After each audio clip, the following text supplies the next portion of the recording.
La Guerra de la Independencia de Israel fue obra de jóvenes conscientes de una historia especial. Lucharon por la independencia política, pero también por la vida y el futuro del pueblo judío. Los primeros meses de la guerra resistieron a un enemigo decidido a derrotarlos.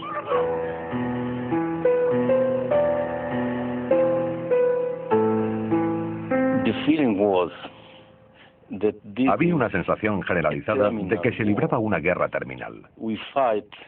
No luchábamos por una victoria segura, ni siquiera por la victoria en una batalla concreta.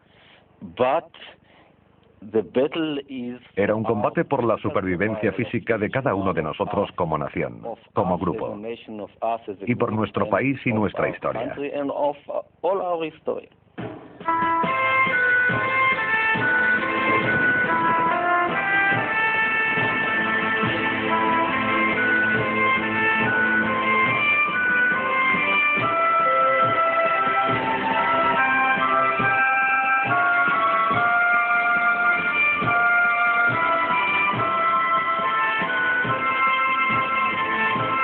Israel, el nacimiento de una nación.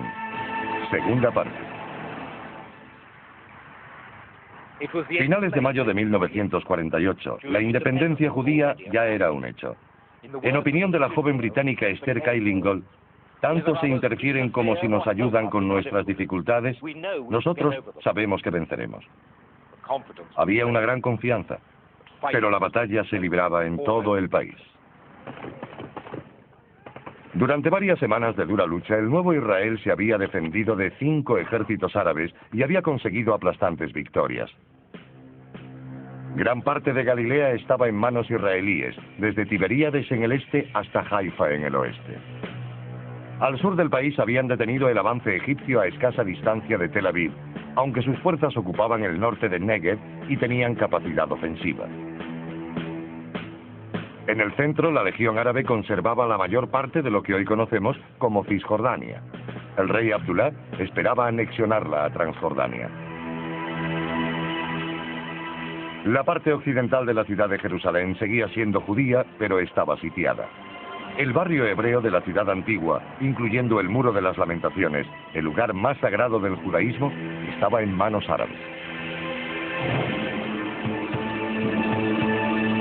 El mayor obstáculo para abrir el sector occidental de Jerusalén era este fuerte en Latrun. Controlaba el desfiladero de entrada a la ciudad. Si no se abría la carretera a Jerusalén, la zona judía seguiría siendo vulnerable. Ben Gurión decidió utilizar todos los recursos disponibles para tomar Latrun. Menachem Ullman fue jefe de pelotón en los combates. Adorábamos a Ben Gurión, pero a veces no era demasiado profesional. Dio la orden de utilizar a la gente que procedía de los campos de concentración del Holocausto para atacar Latrun desde Tel Aviv.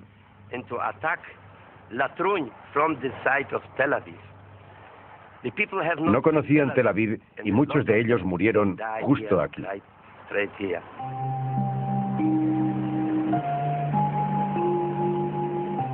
Había sido un día abrasador. La munición escaseaba entre las fuerzas atacantes y muchos ni siquiera tenían botellas de agua. En el primer ataque sobre Latrun murieron más de 100 judíos. Israel sufrió el mayor número de bajas en una batalla. Muchos de los muertos eran supervivientes del Holocausto, sin familiares que lloraran su muerte. El asedio a Jerusalén se intensificaba y parecía obligado un segundo ataque a Latrun. Se lanzó el 30 de mayo. La orden era expulsar a la Legión Árabe del fuerte. 8 carros blindados israelíes tomaron parte en el ataque y llegaron a las murallas del fuerte, pero fueron rechazados por una intensa lluvia de fuego. Sally Ganor, superviviente del Holocausto en Lituania, fue uno de los combatientes. El problema era abrir la enorme puerta. Era muy pesada. Cuando lo consiguiéramos entraría la infantería. Nos acercamos mucho, nos quedamos a pocos metros. No había nadie detrás de nosotros. Empezaron a dispararnos desde todos los vanos de la fortaleza. La legión árabe protegía el fuerte y los israelíes se vieron obligados a retirarse. La carretera a Jerusalén seguía bloqueada. El ejército israelí estaba al borde del agotamiento. Tenía que intentarlo de otra manera. Y la encontraron por casualidad.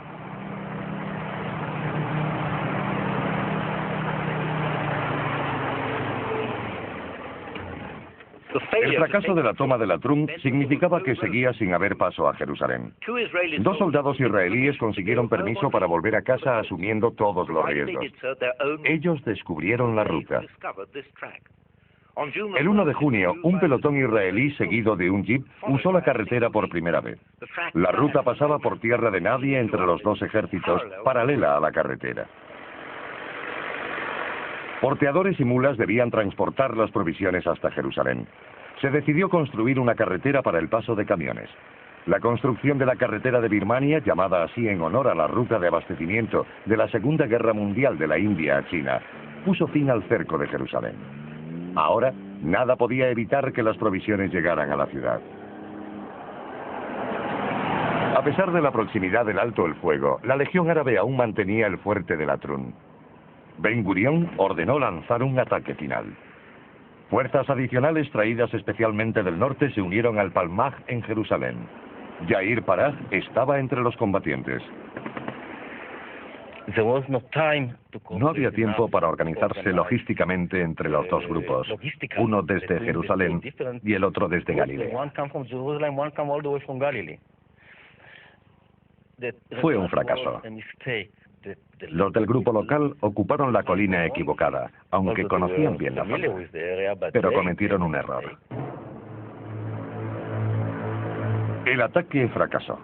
Durante la retirada, su jefe ordenó a Yair y a otros 2 soldados, sin apenas armas, guardar la carretera ante un posible contraataque árabe.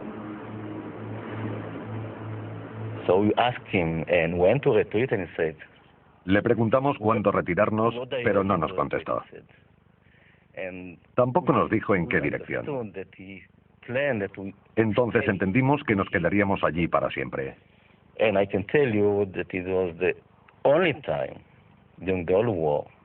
Fue el único momento durante toda la guerra, y estuve combatiendo todo un año, que tuve el sentimiento de que ese día iba a morir. El contraataque árabe nunca llegó. Al norte del país, a la sombra del monte Hermón, los israelíes consolidaron sus triunfos. Pero en los días previos al alto el fuego, los hombres de Kaouji y el ejército sirio intentaron desesperadamente una victoria. Los sirios centraron sus ataques aquí, en Mismar Ha-Yarden. Bir-Raski era jefe de una unidad de reserva de la Haganá. Me dio la orden un comandante de brigada. Nos dijo que en nuestra ruta encontraríamos 2 cañones de 65 milímetros procedentes de Degania. Cuando llegamos empezamos a disparar a los sirios. Hicimos 10 descargas, no más. Rompimos su ataque y se dispersaron. Un campo de minas frustró un segundo ataque sirio. La noche del 9 de junio, a punto de ordenarse el alto el fuego, los sirios lanzaron un tercer ataque, esta vez en una zona no protegida por minas. Lograron afianzar su posición e invadir el asentamiento.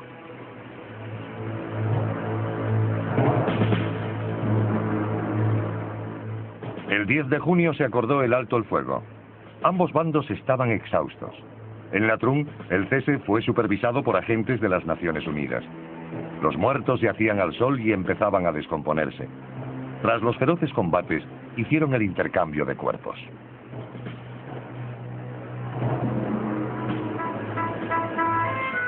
En un mes de lucha continua contra ejércitos regulares, Israel había perdido 1.100 soldados y civiles, una grave pérdida para un país joven. Pero también se extendía una sensación de euforia. Ya no parecía probable ni posible que los árabes pudieran destruir el Estado de Israel o borrarlo del mapa de Oriente Próximo. En los días previos al alto el fuego, quería que me hirieran para sobrevivir y llegar al final. Quería estar vivo después de la guerra. Pero cuando llegó el fin, nos sentimos decepcionados porque tuvimos la sensación de no haber acabado la tarea.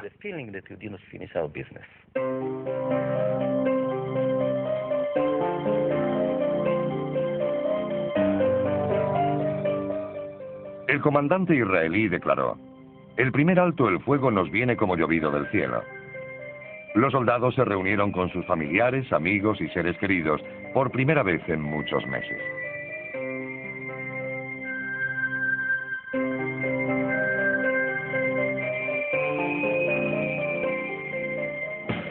La primera tregua dio a Israel el respiro que tanto necesitaba.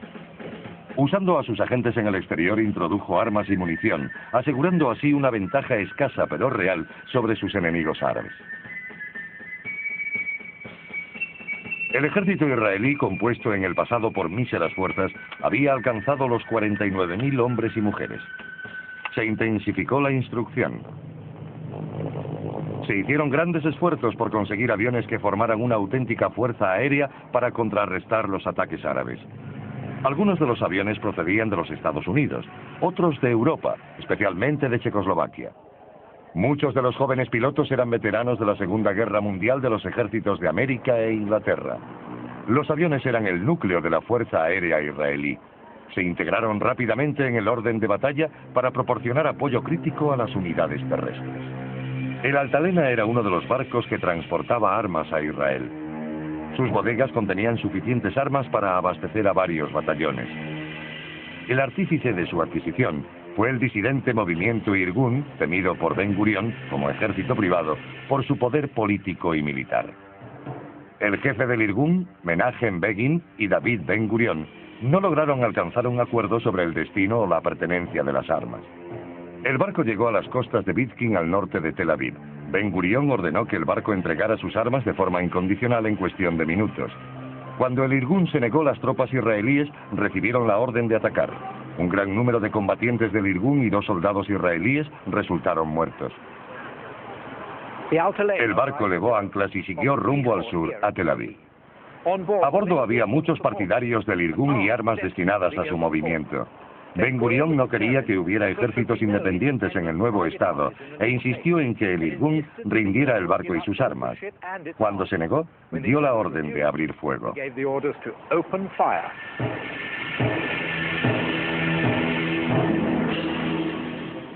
El incidente del Altalena amenazó al joven estado con una guerra civil. Uno de los mejores comandantes del ejército, Isaac Rabin, desempeñaba el cargo de primer ministro. Judíos contra judíos y valiosas armas perdidas en las aguas del mar Mediterráneo. Al final del día, Ben Gurión se hizo con la victoria, unificando al ejército bajo un único e indiscutible mando, aunque se había arriesgado a dividir la nación. Los cabecillas del Irgun, incluido Begin, asistieron al entierro de sus compañeros. La tregua duró hasta el 9 de julio. Le siguieron 10 días de actividad israelí que les permitió avanzar sus posiciones en muchos lugares del país. Había 4 zonas vitales ante los nuevos enfrentamientos. Al norte, en Shefaram y Nazaret, los israelíes consiguieron el control del resto de pueblos y ciudades árabes que seguían formando bolsas de resistencia. En el centro del país, debajo de Galilea, los fallos tácticos y de inteligencia les costaron una clara victoria. Las fuerzas del ejército iraquí continuaron protegiendo esta elevación cerca de la ciudad árabe de Jenin. Y había 2 lugares más: Lod y Ramallah. Lod y Ramallah eran ciudades árabes que podían bloquear la libertad de movimiento de las fuerzas israelíes hacia el Negev y Jerusalén desde Tel Aviv y amenazaban la seguridad de las zonas judías junto al Mediterráneo. Bajo el mando de Yigal Alon y la dirección táctica de Moshe Dayan, los israelíes tomaron la zona. Hasta ahora los árabes habían huido de sus hogares por propia iniciativa o de sus líderes. Esta operación marcó un cambio. Los ejércitos árabes usaban las ciudades de Lod y Ramallah como base desde la que atacar la llanura costera. El 9 de julio los israelíes lanzaron una ofensiva contra ellas. Al día siguiente, el batallón de comandos israelíes mandado por Moshe Dayan entraba en Lod. El asalto duró solo 47 minutos, pero provocó la confusión entre las fuerzas árabes. 2 días después ocupaban Ramallah. Miles de árabes huyeron animados por los oficiales israelíes por expreso deseo de Ben Gurion. El centro del país ya era israelí. Tomaron el aeropuerto internacional construido por los ingleses cerca de Lod y lo transformaron rápidamente en una base aérea. Los egipcios habían establecido su cuartel general en la ciudad de Migdal, parte del Ashkelon moderno. Estas imágenes que Israel capturó meses después muestran a Migdal bajo control egipcio. Estaban convencidos de que sus fuerzas no solo podrían proteger el norte del Negev, sino ampliar sus zonas bajo su control.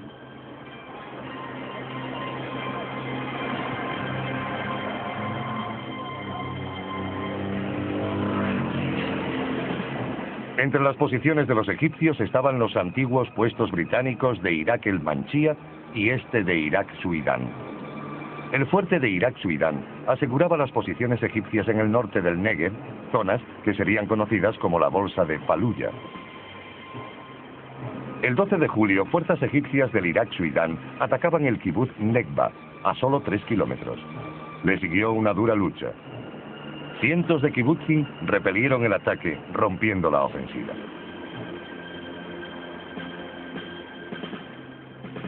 Al final del 10º día de combates, el mapa volvió a transformarse. Hubo un nuevo alto el fuego. Aunque los israelíes se mostraban confiados, la mayor parte del Negev seguía en manos egipcias.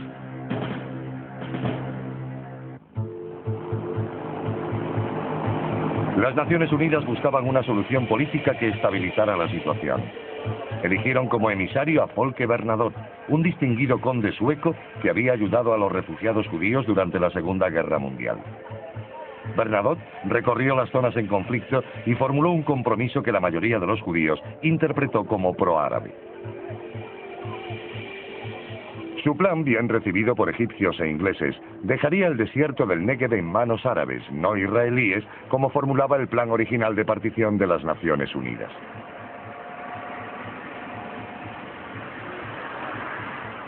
El 17 de septiembre, el conde Bernadotte se disponía a tomar el té con el gobernador militar de Jerusalén, cuando el grupo terrorista Stern le tendió una emboscada en una esquina y lo mató. El gobierno de Israel condenó de inmediato el atentado. Ben Gurion ordenó detener a todos los líderes del Stern, rodear sus bases, confiscar sus armas y matar a todo el que se resistiera. Nunca encontraron a los asesinos de Bernadotte, pero recientes biografías y memorias indican quién fue el miembro del grupo terrorista que apretó el gatillo.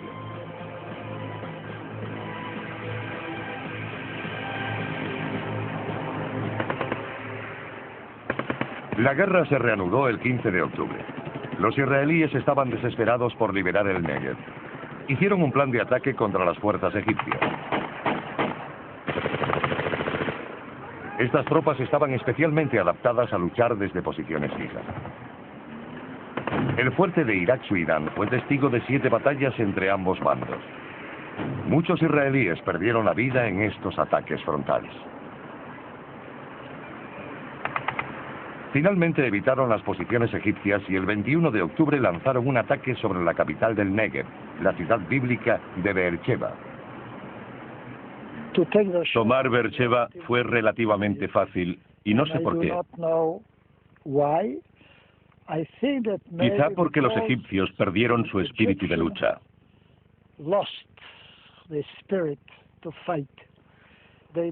No se imaginaban que nos atreveríamos a tomar la capital del Negev.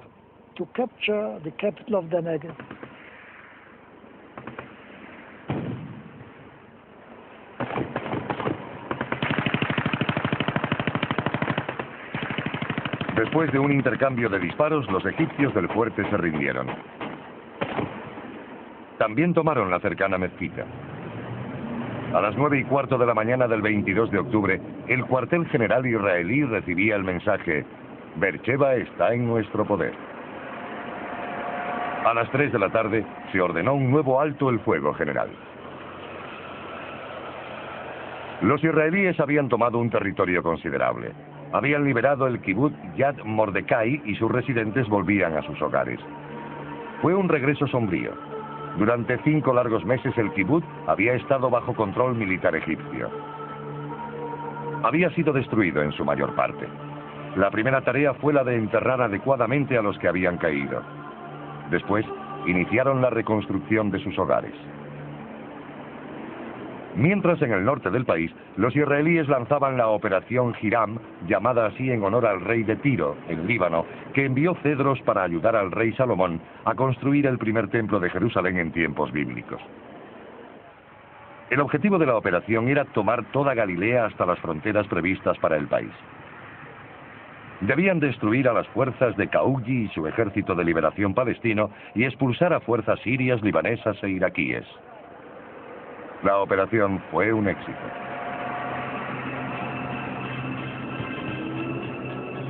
El ejército de Kaouji fue derrotado.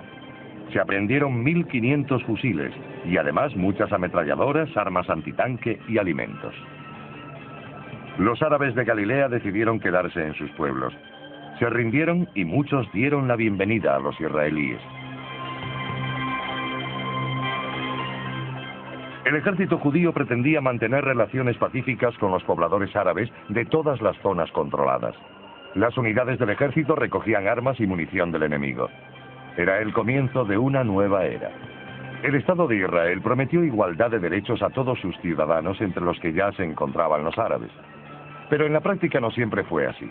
Después de la guerra, los pueblos árabes quedaron bajo control militar israelí, una situación que duró más de una década.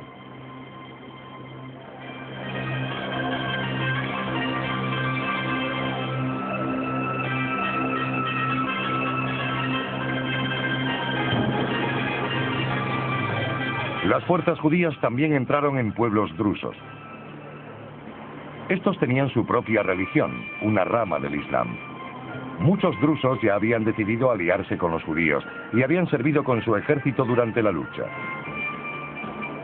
Se unieron a esa alianza y sus habitantes se convirtieron en ciudadanos del Estado de Israel. Durante el mes de noviembre, los israelíes continuaron avanzando por el Negev.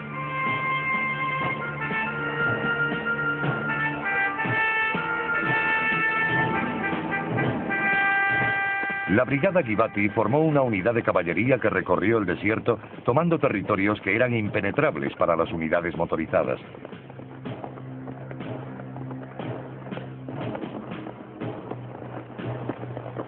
En el frente jordano se había conseguido un alto el fuego efectivo. Israel vio una oportunidad en la obstinación egipcia, cuyas autoridades intentaban ocultar su débil posición a su pueblo, temerosas de las críticas y el descontento interno.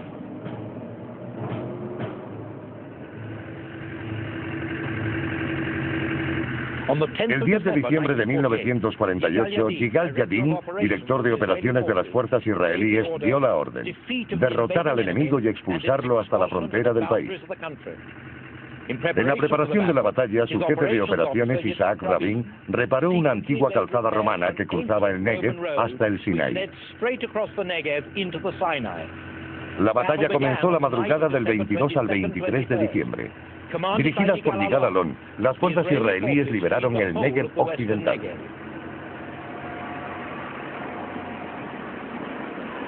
El objetivo de la operación no era solo tomar el territorio, sino obligar a los egipcios a negociar un armisticio. Los israelíes avanzaron en acciones bien coordinadas. Aunque sufrieron algún revés, el avance hacia el oeste fue rápido. Hicieron muchos prisioneros. El ejército egipcio seguía siendo una fuerza combatiente, pero el gran número de prisioneros ponía en duda su futura eficacia.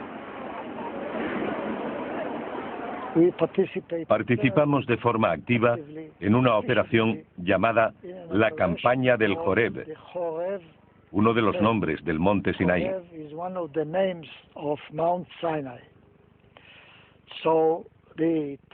El objetivo de esta operación era expulsar al ejército egipcio de la frontera reconocida de Palestina.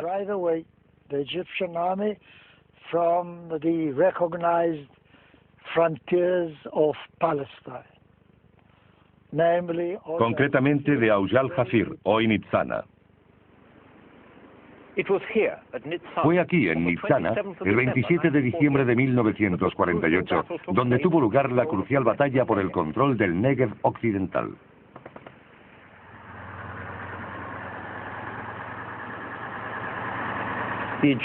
Las fuerzas egipcias estaban atrincheradas en la antigua línea turca de ferrocarril. Después de una dura batalla, fueron derrotadas y muchos oficiales de alta graduación hechos prisioneros. Hasta ese momento, el ejército egipcio había luchado en suelo israelí. Ahora tenía que centrarse en la defensa de su propio territorio. El sol del Sinaí se ha puesto en muchas guerras. El final de esta estaba cerca.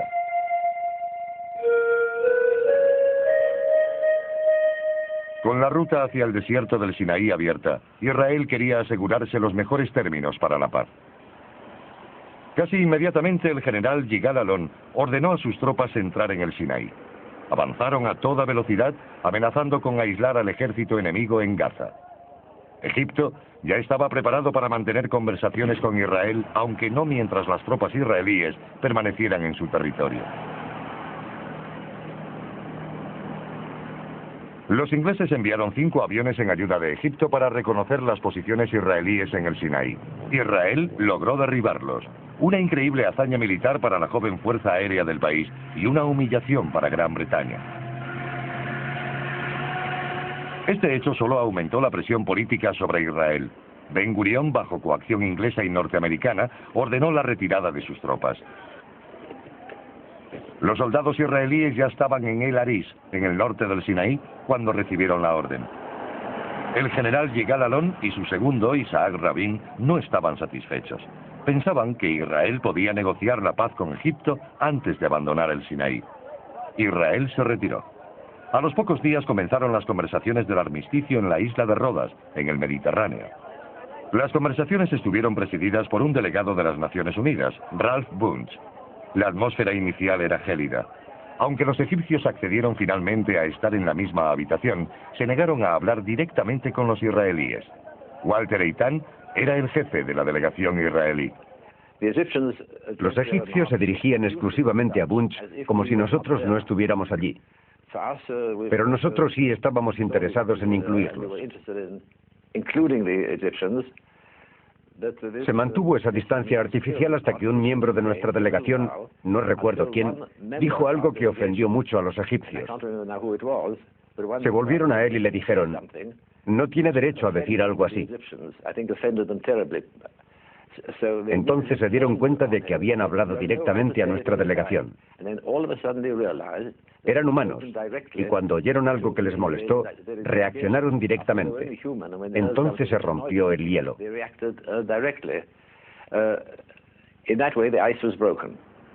Como resultado del armisticio firmado el 24 de febrero, las tropas egipcias se retiraron de la bolsa de Faluya, desalojando por completo el territorio israelí. El general egipcio Said Taha, apodado el Tigre sudanés, había luchado con honor y era respetado por los israelíes. El nuevo estado conseguía el norte del Negev sin más combates. Como parte del acuerdo, Egipto mantuvo el control de la franja de Gaza, donde había muchos refugiados palestinos.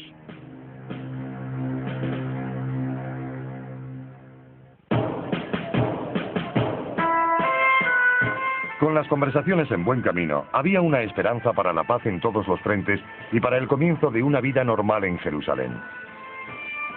Los israelíes querían establecer su Estado y su democracia. Ningún símbolo de gobierno democrático viable era más potente que el de un parlamento. Ben Gurión inauguró el Knesset, el Parlamento israelí, en el edificio de la Agencia Judía en Jerusalén el 14 de febrero de 1949. El edificio había sido parcialmente destruido por un terrorista árabe un año antes.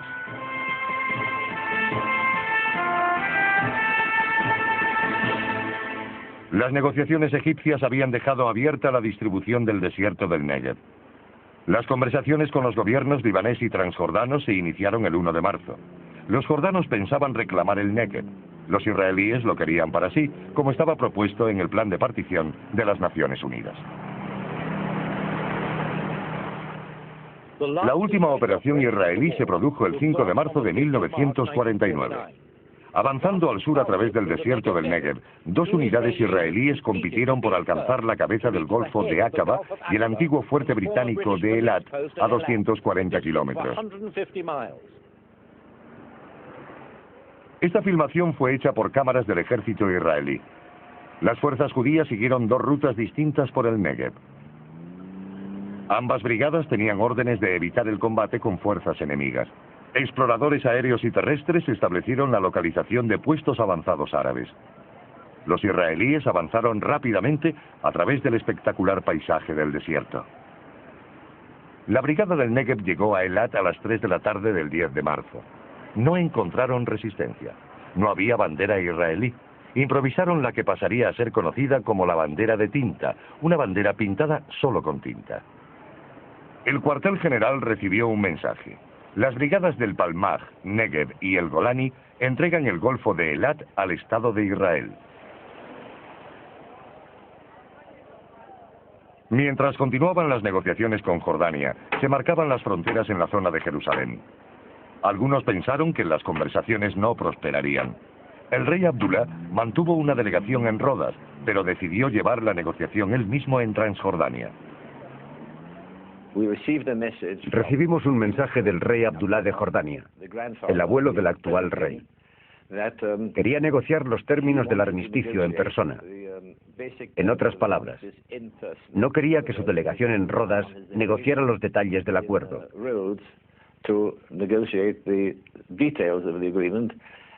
Lo decidimos todo directamente con él. Luego le comunicó las decisiones a la delegación en Rodas. Las conversaciones desembocaron en importantes modificaciones de fronteras. Israel consiguió Wadi Ara en el norte, incluyendo una serie de pueblos árabes donde tropas iraquíes habían ocupado las montañas. Wadi Ara proporcionaba a Israel un acceso más directo entre la llanura costera y la Galilea oriental. Ben Gurión lo había deseado desesperadamente. A cambio, los israelíes entregaron una pequeña franja cerca de Hebrón. El otro objetivo israelí era controlar la línea férrea de la costa a Jerusalén. Pasaba por el pueblo árabe de Bet Safafa. El rey Abdullah accedió a entregar la línea férrea y dividir el pueblo, esperando la aquiescencia israelí a sus propios planes de anexionarse Cisjordania. Después de la guerra, la situación de los árabes era realmente singular en este pueblo de Bet Safafa, al sur de Jerusalén. Por el armisticio, esta vía y esa parte del pueblo a mi derecha pasaron a manos de Israel, la parte izquierda a Jordania. Los vagones europeos llevaban un letrero: no sacar la cabeza de la ventanilla. Los israelíes hicieron una broma. Los vagones de esta línea tienen un letrero: no sacar la cabeza del Estado. Mientras, se habían abierto las puertas del país. El nuevo Estado declaró el derecho a regresar. Todo judío que quisiera hacerlo podría volver al país y hacerlo suyo. La respuesta no se hizo esperar. Desde el nacimiento del nuevo Estado, cientos de miles de inmigrantes llegaron a Haifa. Llegaban desde Europa junto a supervivientes del Holocausto, desde el norte de África, de América, Irán, Irak e incluso desde la India. Hubo que ampliar al máximo los recursos del puerto para recibirlos. El Estado también tuvo que hacer un gran esfuerzo para acogerlos.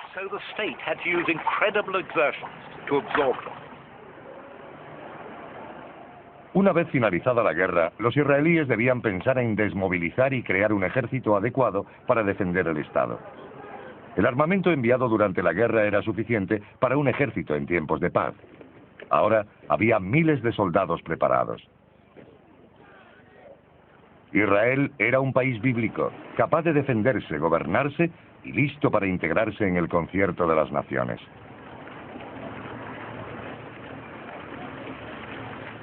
Las fuerzas de defensa israelíes se habían curtido en combate, pero el jefe del Estado Mayor, Yigal Yadin, se dio cuenta de que necesitaría un ejército permanente para defender el nuevo Estado. Israel era un país demasiado pobre para permitirse una gran milicia. Yadin fue a Suiza, donde quedó impresionado por su ejército de ciudadanos.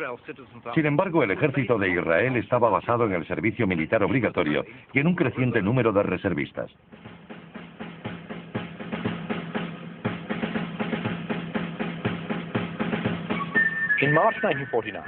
En marzo de 1949, Bernard Beecham, un judío británico, decidió visitar el Estado de Israel. Beecham había sido soldado en la Segunda Guerra Mundial, pero no había servido en Palestina. Le animó la idea de captar la sensación de vida del nuevo Estado y hacerlo en color. Logró un extraordinario archivo de la vida en Israel en marzo y abril de 1949.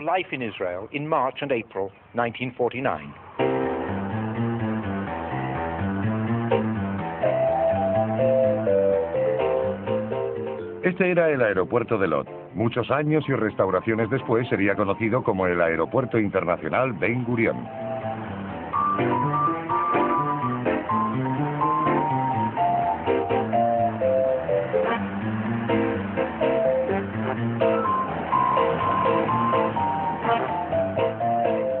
Tel Aviv era una pequeña ciudad mediterránea. Había terminado la guerra, no tenía mucho tráfico. Se ofrecían conciertos especiales y muchos soldados seguían paseando por las calles. El casco de la Altalena permanecía en la costa de Tel Aviv.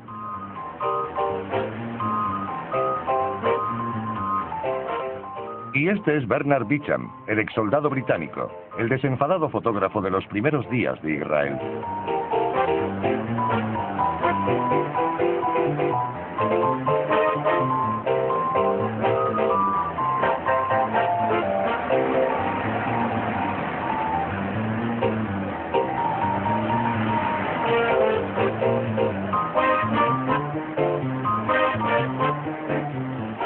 Beecham visitó Jaffa, todavía marcada por la guerra.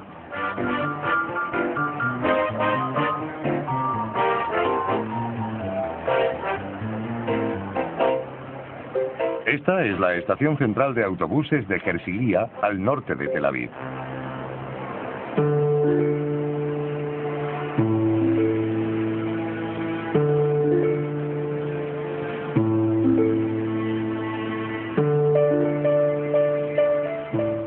Unos días después, Beecham viajó a Jerusalén. El contraste con Tel Aviv era mayúsculo. Jerusalén, en lo alto de altas colinas, es más frío que Tel Aviv. En los primeros meses después de la guerra era una ciudad sombría, aparentemente apesadumbrada por su historia. Una ciudad incompleta marcada por los recientes conflictos y la división resultante, de la que habían sido testigos las piedras eternas de Jerusalén. Una ciudad predestinada a seguir siendo la capital de Israel como ya lo había sido. Pero en marzo de 1949 era una ciudad marcada por las secuelas de la guerra.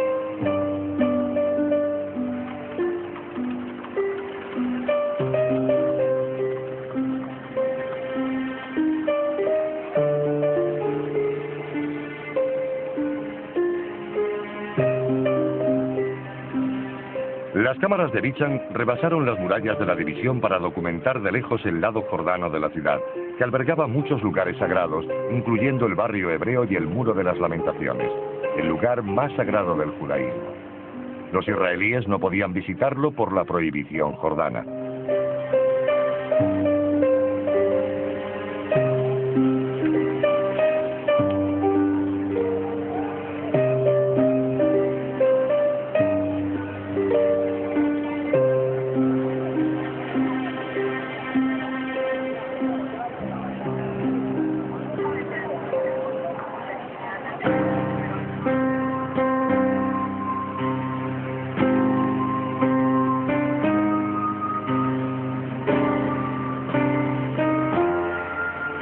Beecham se dirigió al sur.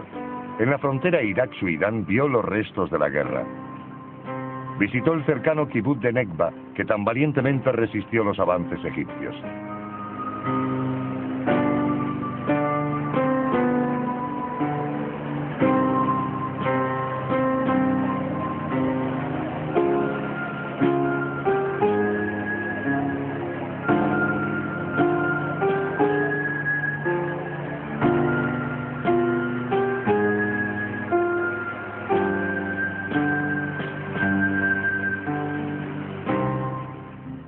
Voluntarios extranjeros que trabajaban en la cocina del kibutz posaron para su cámara. Desde el kibutz Nekba, Beecham viajó más al sur, a Beersheba, la capital del desierto del Negev.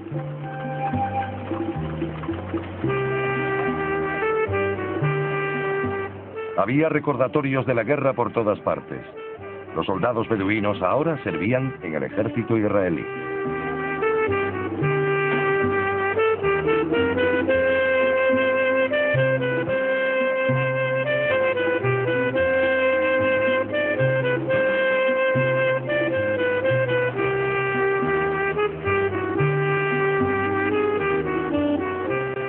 La ciudad no le dio pista alguna de la metrópolis que llegaría a ser, aunque la bandera israelí ondeaba por toda la ciudad.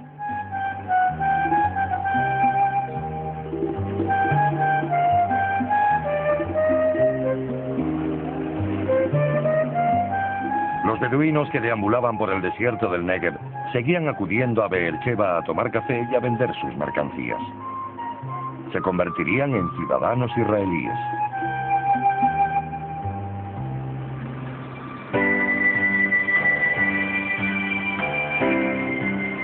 Después viajó al norte. Se detuvo en un kibutz del Valle del Jordán llamado Asdod Jacob. El kibutz era una floreciente empresa. Sus miembros podían volver a ser agricultores, no soldados.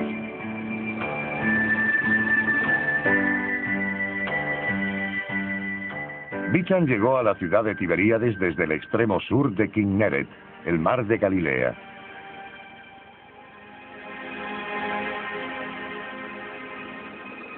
Tiberíades tiene magníficas vistas al mar de Galilea.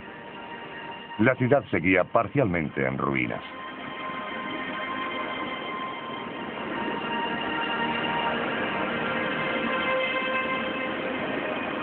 Había rótulos advirtiendo del peligro de las minas, recordatorios de la guerra por todas partes.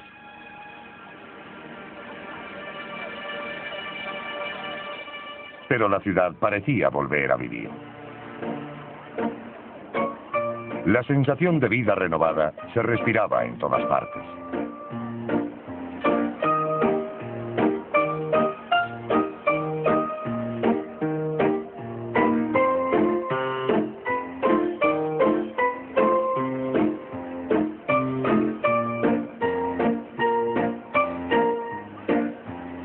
Era una ciudad valiosa para los cristianos. Aquí pasó Jesús sus últimos años. Bichan subió a bordo de un pequeño barco para cruzar el lago hasta el kibutz Ein Ged, al alcance de los cañones sirios desde las colinas.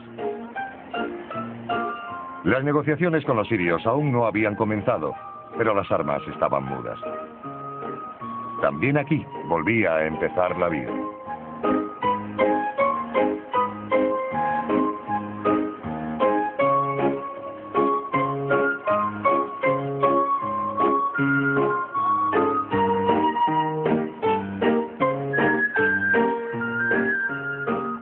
De vuelta a Tiberíades, los soldados israelíes partían en busca de un merecido descanso.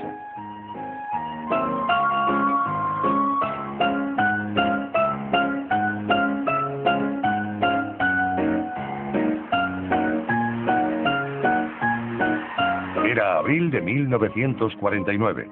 Los jóvenes de Israel destacaban por su espontaneidad.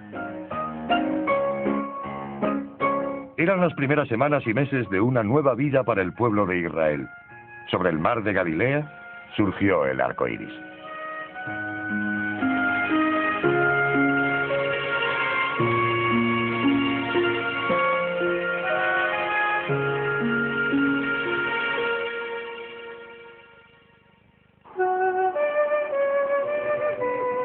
La guerra de la independencia de Israel fue una guerra por el establecimiento de un Estado y por la supervivencia de su pueblo. El destino de la guerra determinó el cese del fuego.